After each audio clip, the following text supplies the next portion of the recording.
lahat ng politiko, kailangan bitawan natin yung mga pansarili nating gusto.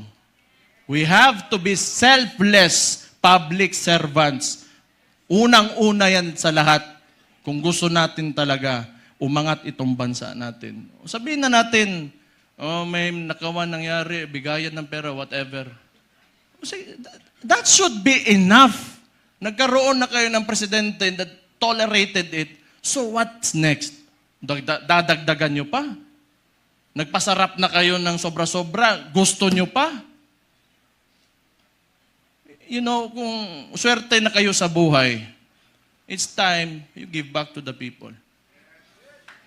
Huwag niyong pahirapan yung mga tao. Tama na yan. Okay na yan.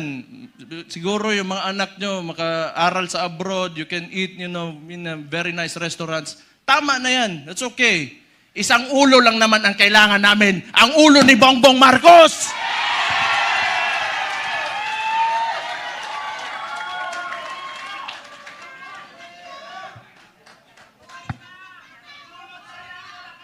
Kaya,